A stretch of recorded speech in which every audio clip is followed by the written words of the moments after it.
14장 22절로 33절까지 지난주 본문하고 같습니다. 제가 봉독하겠습니다. 예수께서 적시 제자들을 재촉하사 자기가 무리를 보내는 동안에 배를 타고 앞서 건너편으로 가게 하시고 무리를 보내신 후에 기도하러 따로 산에 올라가시니라.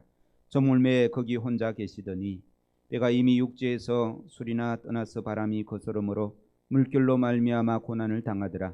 밤 사경에 예수께서 바다 위로 걸어서 제자들에게 오시니 제자들이 그가 바다 위로 걸어오심을 보고 놀라 유령이라 하며 무서워하여 소리 지르거늘 예수께서 적시 이르시되 안심하라 나니 두려워하지 말라.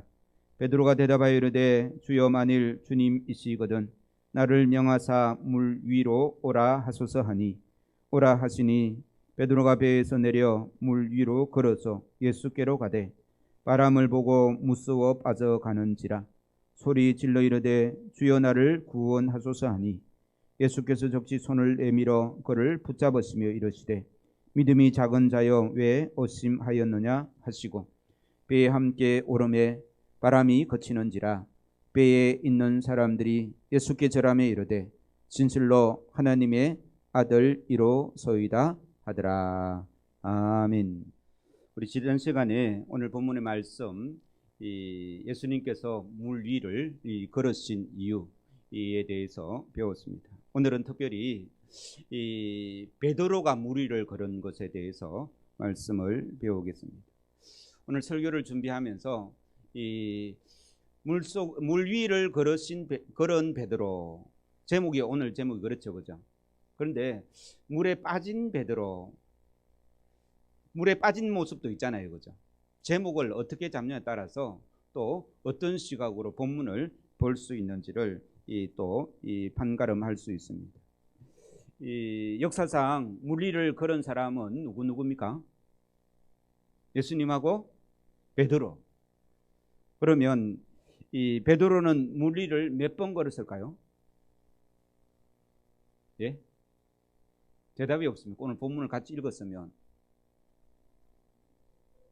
한 번도 못 걸었습니까? 예. 베드로가 물 위를 걸었을까요? 못 걸었을까요? 걸었습니다.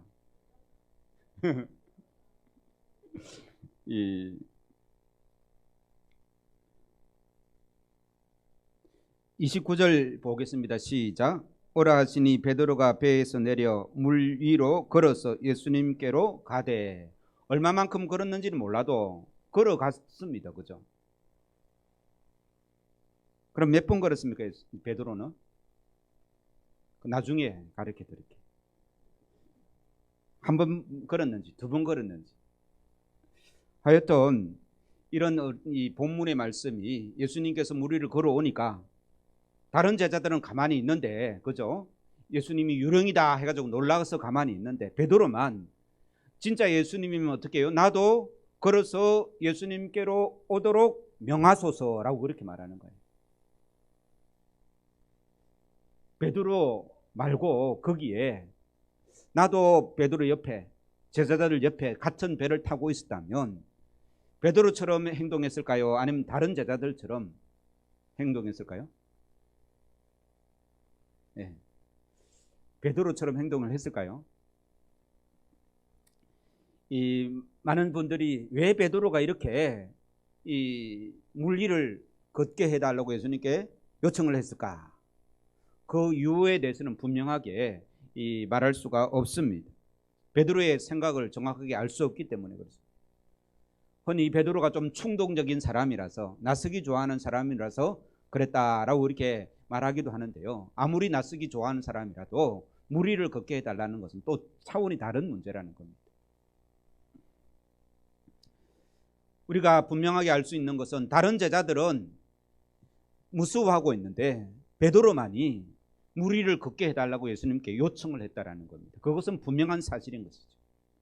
그래서 우리가 이 베드로가 어떻게 물 위를 걸었는지에 대해서 조금 이 말씀을 오늘 본 말씀에서 나오는 이 내용을 살펴보게 되면 우리도 물 위를 걸을 수 있을까요? 없을까요?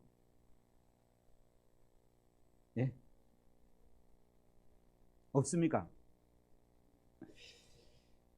그래서 이 물 위를 걷는다라는 이 개념을 진짜 내가 물 위로 걷는 것인지 아니면 이 의미가 있는 것인지를 그렇게 구분할 필요가 있습니다. 예를 들어서 말입니다. 오늘 설교 말씀을 듣고 은혜를 받았습니다. 마태복음 14장 말씀을 읽고 베드로도 이 믿음으로 물 위를 걸었기에 나도 물 위를 그렇게 걸을 수 있겠다 싶어가지고 40일 금식 기도를 합니다.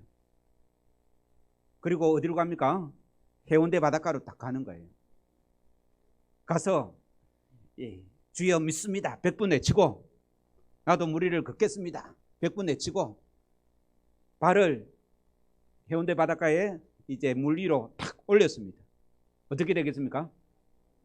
어찌 그리 잘 아십니까? 확실히 빠집니까?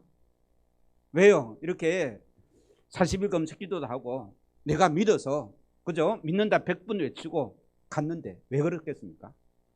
여기서 베드로가 물 위를 걸은 이유를 우리가 여기에서 발견할 수 있는 거예요. 베드로가 물 위를 걸을 수 있었던 가장 근본적인 이유는 29절입니다. 같이 읽습니다. 시작. 오라 하시니. 이겁니다. 예수님께서 베드로에게 물 위로 걸어오라라고 말한 거예요. 저에게 또 여러분에게 그런 말씀을 하신 것이 아니라는 겁니다. 그래서 우리는 신념과 믿음을 분명하게 구분할 줄 알아야 됩니다. 신념은 자기 생각인 거예요. 내 생각에 예수님 믿으면 베드로가 물 위를 걸었으니 나도 물 위를 걸을 수 있겠다. 이건 누구 생각입니까? 내 생각인 거예요. 이 신념이라는 것은 내가 중요한 거예요. 내가 어떻게 생각하느냐. 세상 사람들이 흔히 믿음이다라고 말하는 게 다 신념입니다. 우리 그리스도인들의 믿음이라고 말하는 우리가 믿음이라고 말하는 그 단어와 세상 사람들이 말하는 그 단어는 다릅니다. 믿음이라는 단어는 의미가 다른 거예요. 단어는 같은데 의미가 다릅니다. 세상 사람들은 신념이라고 말하면 더 표현하면 좋습니다. 그런데 우리가 말하는 이 믿음은요, 내가 중요한 게 아니에요. 누가 중요합니까? 예수님이 중요한 거예요. 예수님이 나를 오라 한 그게 중요한 거예요. 내가 그걸 믿든지 안 믿든지가 중요한 것이 아니라 예수님이 나에게 오라라고 말씀하시면 물 위를 걸을 수 있습니다. 그래서 우리는 베드로는 이 예수님의 말씀을 붙들고 발을 물 위에 내린 거예요. 그러니 걷게 되는 것이죠. 그래서 우리는 내 생각에서 나온 것이 아니라 하나님의 말씀에서 그 말씀에 순종하는 발걸음이 기적을 일으키고 물 위를 걷는 놀라운 능력을 체험하게 될 줄로 믿습니다. 그래서 믿음은요, 내가 믿는 믿음의 그 대상이 중요한 거예요. 내가 어떻게 생각하는 게 중요한 것이 아니라 그 예수님의 말씀을 믿는 것이 중요한 거예요. 우리 범어종의 모든 성도들은 이 하나님의 말씀에 집중을 해야 되는 거예요. 내 생각이 아무리 좋아도 소용없습니다. 물 위를 걸을 수 없습니다. 그래서 우리 신앙의 싸움은요, 내 생각과 하나님의 말씀 중에 내가 무엇을 선택하느냐의 싸움인 거예요. 하나님의 말씀에 순종하려고 하면 뭘 버려야 됩니까? 베드로가 말입니다. 예수님께서 물 위를 걸어오라라고 하면 베드로는 무엇을 버려야 물 위에 발을 올릴 수 있겠습니까? 어떤 생각입니까? 베드로는 평생 이 바다에서 고기 잡는 어부였었습니다. 자기가 발을 물에 대면 어떻게 빠져가는 줄 압니까? 모릅니까? 그게 자기 생각이고 경험이고 자기가 알고 있는 상식인 거예요. 그런데 예수님께서는 지금 물 위를 걷고 있는 거예요. 그 예수님께서 물 위를 걸어오라 하니까 베드로는 자기의 상식, 내가 이 물에 당연히 물에 빠진다는 그 상식을 내려놓고 누구 말씀을 붙듭니까? 예수님의 말씀을 붙드는 거예요. 그럴 때 기적이 일어나는 줄로 믿습니다. 그래서 우리도 베드로처럼 물 위를 걷는 그런 기적의 신앙, 하나님의 능력의 신앙을 체험하려고 하면 내가 가지고 있는 내 생각을 내려놓는 그런 이 싸움이 있어야 되는 거예요. 내 생각을 내려놓고 내 판단을 내려놓고 하나님의 이 말씀에 순종할 줄 아는 그런 자가 세상이 감당하지 못하는 그런 믿음의 사람인 줄로 믿습니다. 그래서 하나님이 나에게 말씀하시는 것, 그래서 성경은 말씀이라는 단어를 두 가지로 그렇게 표현합니다. 첫 번째 하나는 로고스라고 그렇게 말하는데요, 이 로고스는 기록된 말씀이에요. 설교자가 들려주는 그 말씀이에요. 그런데 또 이 레마라는 말씀이 있습니다. 이 레마라는 말씀은 하나님이 나에게 하시는 말씀이에요. 그러니까 오늘 본문 29절에 예수님께서 베드로에게 오라라고 한 말씀은 로고스의 말씀일까요? 레마의 말씀일까요? 네, 베드로 입장에서는 그건 레마의 말씀. 우리 입장에는 무슨 말씀이에요? 로고스의 말씀입니다. 그런데 그 말씀을 읽고 그 말씀을 가지고 기도하고 그 말씀을 가지고 씨름하다 보면 하나님께서 나에게 하시는 말씀이 있는 줄로 믿습니다.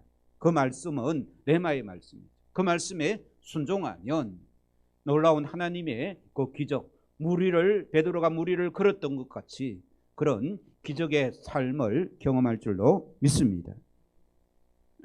두 번째로요, 오늘 본 말씀에 베드로가 무리를 걸었던 이유를 살펴봅니다. 첫 번째는 뭐 때문에 베드로가 무리를 걸었다고요? 예수님의 말씀을 붙잡았기 때문에. 두 번째로는요, 예수님만 바라보았기 때문에 그렇습니다. 물결 치는 바다를 본 것이 아니라 예수님만 바라보고 걸었기에 이 베드로는 무리를 걸을 수 있었다는 말씀입니다. 베드로의 생각은 오직 예수님께만 있었던 것이죠. 그리고 오라시는 그 예수님의 말씀을 의지하고 물리로 발을 내딛습니다. 베드로는 바람이 일고 파도가 치는 그런 이 상황이 있지만 그 상황을 바라본 것이 아니라 누구를 바라보았다고요? 예수님만 바라보았다는 것이죠. 이러한 믿음은 세상이 감당치 못하는 믿음이고, 이러한 믿음으로 우리는 무리를 걸을 수 있는 것입니다. 우리는 파도가 치는 세상 환경을 무시할 수 없습니다. 그렇지 않습니까? 그렇죠? 제자들이 다 두려워한다는 것은 무엇 때문에 두려워합니까? 그 파도 때문에 두려워하는 거예요. 그리고 바다 위에 사람이 오는 것 같은데 예수님이라 생각하지 못하니까 뭐라고 생각합니까? 유령이다, 귀신이다. 여러분, 귀신, 유령 본 적이 있습니까? 그래서 두려워한 게 있습니까? 귀신 같은 어떤 그런 느낌을 받은 적이 혹시 있으십니까? 저는 어릴 때 도깨비불을 많이 봤습니다. 흔히 말하는 도깨비불이라는 거.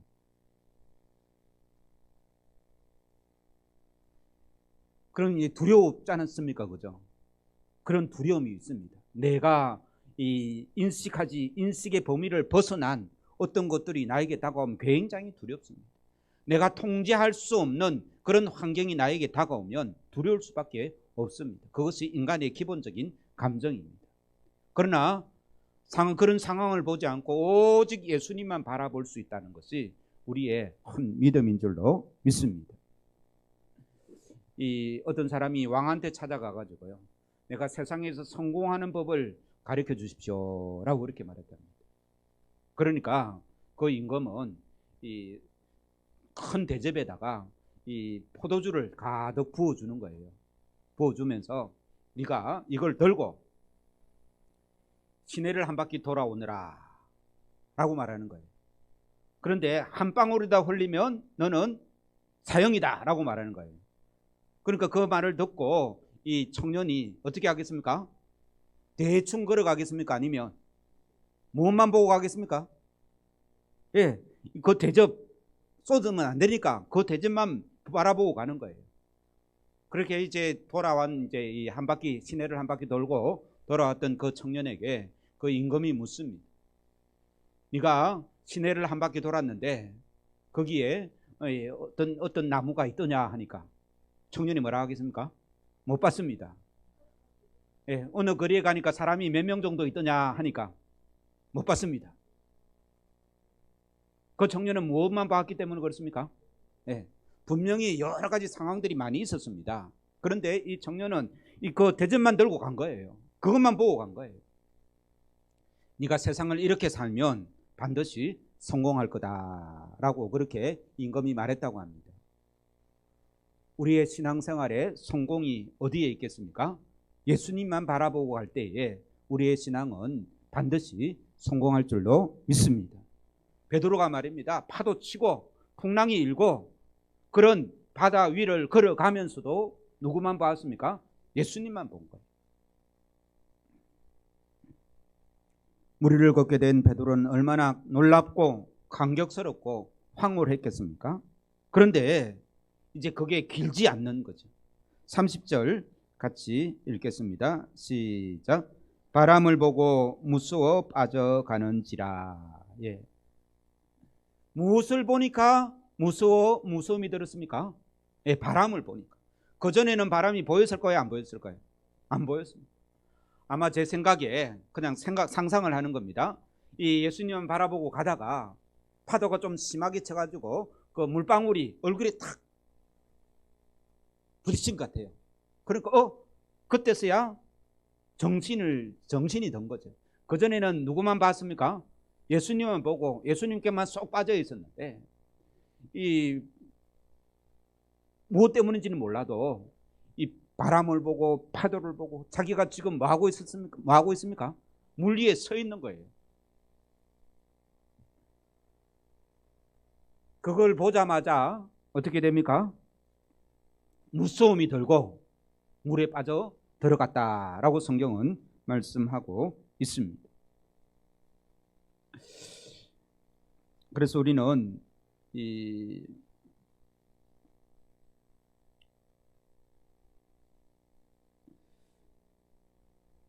무리를 잘 걸어가다가도 누구만 보고 예수님만 보고 잘 걸어가다가도 빠질 수 있고 넘어질 수 있고 실족할 수 있다라는 사실을 우리가 꼭 기억해야 될 줄로 믿습니다. 그래서 예수님의 말씀을 붙잡고 예수님만 바라보고 바다 위로 걸었던 그 베드로, 그게 한 장면이에요. 우리도 이런 예수님을 바라보면서 예수님의 말씀만 붙들고 믿음으로 나아가서 참 이 베드로처럼 무리를 건넌 복된 신앙이 되기를 주의 이름으로 축원합니다. 이러한 믿음이 복된 믿음인 것이죠. 그런데 이제 베드로도 사람이다 보니까 환경을 바라볼 수밖에 없는 것이죠. 우리가 예수 그리스도를 믿고 하나님의 말씀에 접촉되면 그 말씀에 깊이 빠져들면 믿음으로 바다 위를 걷는 삶을 살게 될 줄로 믿습니다. 하지만 또 이렇게 베드로처럼 환경을 바라보고 주위 사람들을 바라보니 원망과 불평에 빠져들고 무서움에 빠져들 수밖에 없는 것이 우리의 인생이라는 말씀입니다.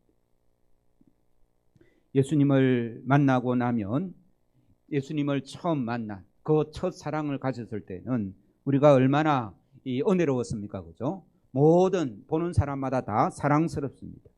누구나 다 이해하고 껴안고 싶고 누구나 다 환영하고 뿐만 아니라 많은 기적의 일들도 체험하게 되고요.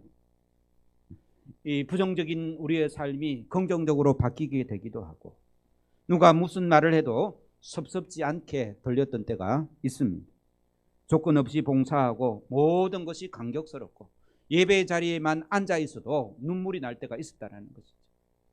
이게 물 위를 걷는 신앙입니다. 그렇지 않습니까? 매주일 교회에 나올 수 있다는 것도요, 큰 믿음입니다. 이것도 물 위를 걷는 신앙. 누군가 알아주지 않아도 하나님 앞에서 참 이 정성껏 충성스럽게 헌신했던 그런 삶이 이 무리를 걷는 삶이었다라는 것이죠. 예수님만 바라보기 있기 때문에 예수님의 말씀만 순종하기 때문에 예수님만 바라보고 주위 환경을 바라보지 않기 때문에 가능한 일이라는 것입니다. 항상 찬양과 감사가 넘쳐납니다. 손해나 이익이 그렇게 중요하게 여기지 않는 것입니다. 이럴 때 보통 부르는 찬송이 이런 찬송입니다.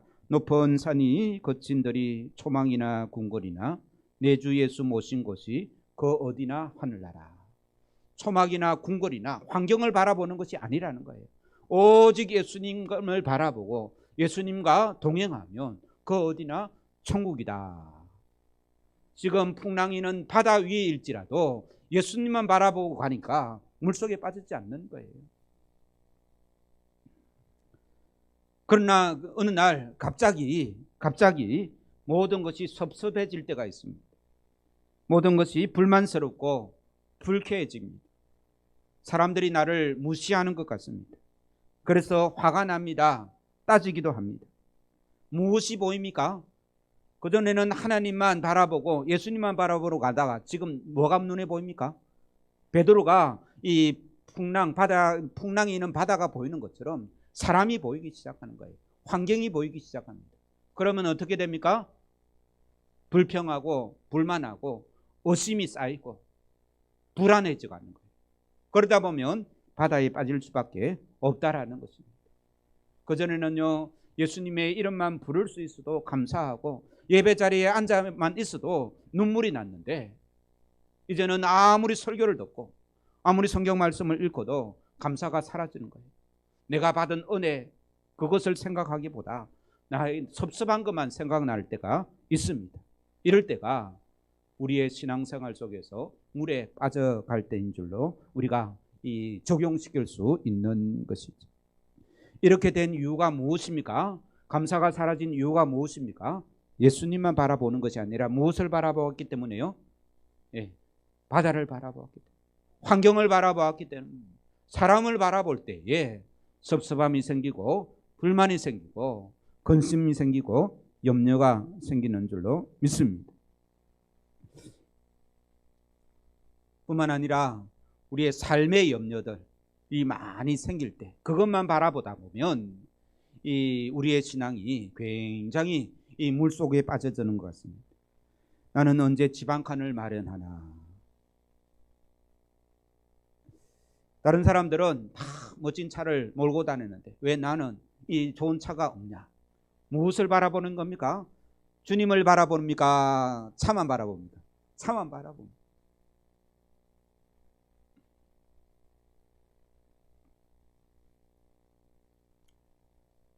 다른 사람들은 다 건강하게 잘 다니는데 왜 나는 이렇게 이 몸이 아픈가? 환경만 바라보는 거예요. 병상에서도 말입니다. 주님만 바라보면 그 병상도 천국이 될 줄로 믿습니다. 이 아멘 소리가 작은데요.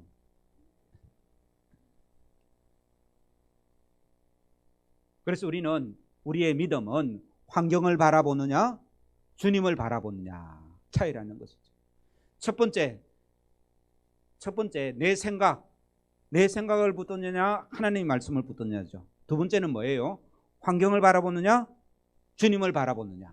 오늘 그것만 그 두 가지만 구별하시면 오늘 말씀을 온전히 바로 받을 수 있는 줄로 믿습니다. 그래서 환경을 생각하면요 우리의 믿음이 떨어지고 물속으로 빠져들 수밖에 없다는 것입니다. 다시 한번 질문하겠습니다. 그러면 사람이 물 위를 걷는 것이 정상이겠습니까? 아니면 물에 빠지는 게 정상이겠습니까? 사람이 물에 빠지는 게 정상입니다. 그걸 알아야 되는 거예요. 내가 조건 없이 헌신하고 조건 없이 사랑하는 것은 원래 냅니까? 아니면 은혜 받은 나입니까? 은혜 받은 나예요. 예수님으로 충분한 나는 어떻게 됩니까? 물 위를 걸을 수 있습니다. 환경을 염려하지 않는다라는 거예요.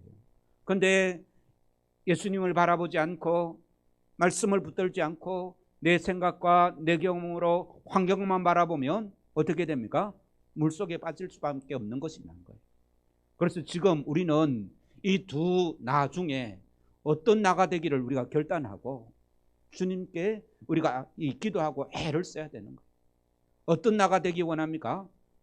예수님으로 충만한 나가 되기 원합니까? 아니면 예수님은 저 멀리 계시고 환경만 바라보는 내가 되기 원합니까?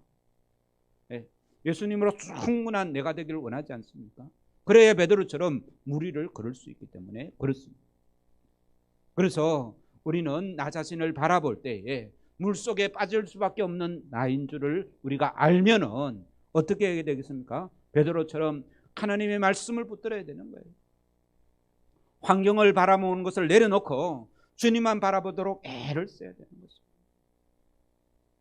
그래서 이 베드로는 오늘 본 말씀에 기도하죠. 그죠? 이 몇 절에 기도합니까? 30절입니다. 같이 읽겠습니다. 시작. 바람을 보고 무서워 빠져가는지라 소리질러 이르되 주여 나를 구원하소서 하니. 베드로가 적당하게 주여 나를 구원하소서 했겠습니까? 아니면 큰 소리치고 급박하게 기도했겠습니까? 급박하게 기도했죠. 우리의 기도는 급박한 기도입니까? 아니면 시간 나면 어쩔 수 없이 교회 오니까 기도하는 겁니까? 예? 급박한 기도입니까? 아니면 어쩌다가 하는 기도입니까? 어느 쪽이 가깝습니까? 그거는 스스로 판단해야 되는 거예요. 금식을 하며 밤을 새워가며 눈물을 흘리며 하는 기도인지, 그냥 적당한 습관에 따라 이 시간 교회 오면 기도하고 집에서도 물론 기도하겠지만 적당하게 평안하게 잘 것 다 자고 할 것 다 하고 기도하는 거지. 그래서 우리가 물 위를 걷는 신앙, 물 위를 걷는 내가 아니죠. 물에 빠져가는 내가 물 위로 걷는 내가 되려고 하면 무엇부터 해야 되겠습니까? 오늘 본 말씀에 베드로처럼 주여 나를 살려달라고 기도해야 되는 거예요.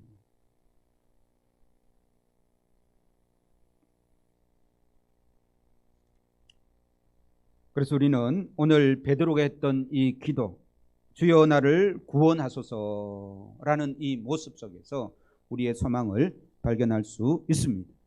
베드로가 이러한 기도를 하니까 31절 같이 읽습니다. 시작.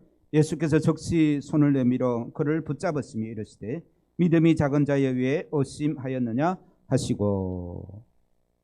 적시 손을 내밀으시다.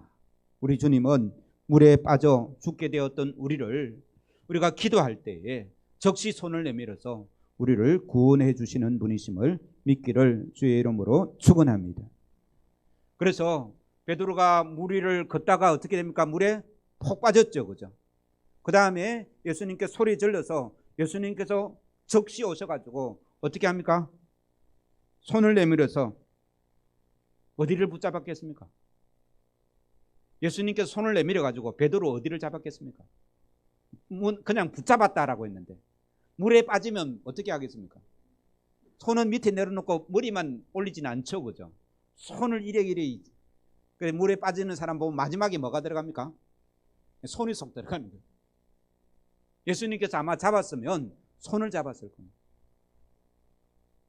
하여튼 다시 베드로는 예수님의 손을 잡고 어떻게 했겠습니까? 물 위를 걸어서 다시 이 제자들이 있는 배로 갔다라는 겁니다. 그게 성경에 사시는 말씀입니다. 그럼 베드로는 몇 번 걸었습니까? 2번. 우리는 그러면 물 위를 몇 번 걷겠습니까? 실제 물 위를 걷는 거 말고 말입니다. 주님의 그 능력을 체험하고 주님이 주시는 힘으로 이 평범한 우리의 일상을 뛰어넘는 그런 삶은 몇 번 하겠습니까? 수십 번도 더 할 수 있죠. 물에 빠질 때마다 뭘 하면 됩니까? 기도하고 주님의 손을 붙잡으면 우리도 물 위를 걷는 거예요. 또다시 걷고 또다시 걷는 거예요.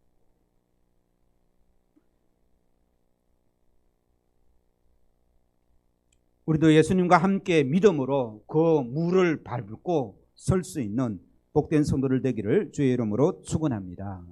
여기서 물을 밟고 걸어갔다라는 말은 환경이 있지 않습니까? 우리를 죽을 수밖에 없는 만드는 그 환경, 우리를 힘들게 하는 그 환경을 밟고 건너갔다는 겁니다. 예수님께서 물결 치는 바다 위로 걸어가신 거예요. 잠잠하게 해놓고 걸어가신 것이 아니라 어디를 걸었습니까? 예수님도 파도 위를 거는 거예요. 물이 언제 잠잠해졌습니까? 오늘 본 말씀 보면 32절 보겠습니다. 32절 시작. 배에 함께 오름의 바람이 거치는지라. 그러니까 예수님도 풍랑 위를 걸으셨고요. 베드로도 예수님의 손잡고 풍랑 위를 걸었다는 거예요. 이 풍랑 위를 걸었다는 것은 우리를 힘들게 하는 그 환경을 짓밟고 지나갔다는 거예요. 환경이 문제되지 않는다라는 말씀입니다. 예수님과 손잡고 있으면 우리를 힘들게 하는 환경이 문제가 되지 않을 줄로 믿습니다.